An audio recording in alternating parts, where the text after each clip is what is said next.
lieu de rendez-vous n'est pas banal. Attention à vos têtes, il y a des poules, des coqs, tout ça. En tout cas, ce n'est pas exactement là où on s'attendrait à rencontrer un artiste contemporain.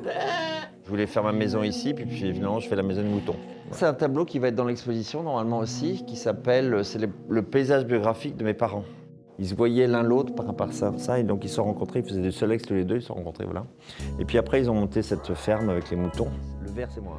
Nous sommes en pleine campagne vendéenne. Fabrice Hibert a grandi ici, il y vit et il y crée. À quelques semaines d'une grande exposition qui va lui être consacrée à Paris, il a tenu à décrypter son travail, à expliquer à des lycéens comment il conçoit ses toiles. Et ça dure 2 minutes. Ce tableau-là, ça s'appelle l'invention de l'agriculture. Quand je fais un tableau, en fait, je me pose toujours des questions qui ne sont pas forcément...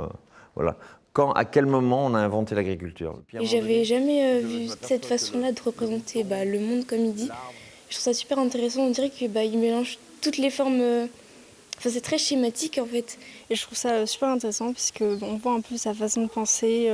On a l'impression que ses pensées fusent à toute vitesse, tout le temps, c'est impressionnant. Maintenant, essayez d'imaginer le sous-sol d'une forêt. Comment vous imaginez ça? Moi, maintenant, je sais que je vais représenter la forêt différemment. Voyez. Quand vous avez l'idée d'un tableau, est-ce que vous écrivez Ce qui me paraissait formidable, c'était de permettre aux élèves de rencontrer un artiste vivant. Parce que pour beaucoup d'élèves, en fait, les artistes, c'est tous des gens qui sont déjà morts. Donc un artiste contemporain, un artiste qui a une réflexion comme ça au quotidien sur son travail.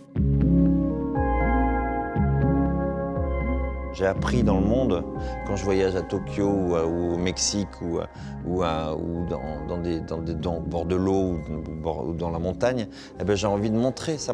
J'apprends en faisant les tableaux, donc je peux apprendre aux autres ce que j'ai fait sur les tableaux. De toute façon, il y a tellement de possibilités. À chaque tableau, il y a un monde qui s'ouvre. C'est parfait. Ces leçons de choses et de création se poursuivront à Paris, où Fabrice Hibert invitera 5 classes de jeunes Vendéens, dont celle-ci, à venir voir son exposition.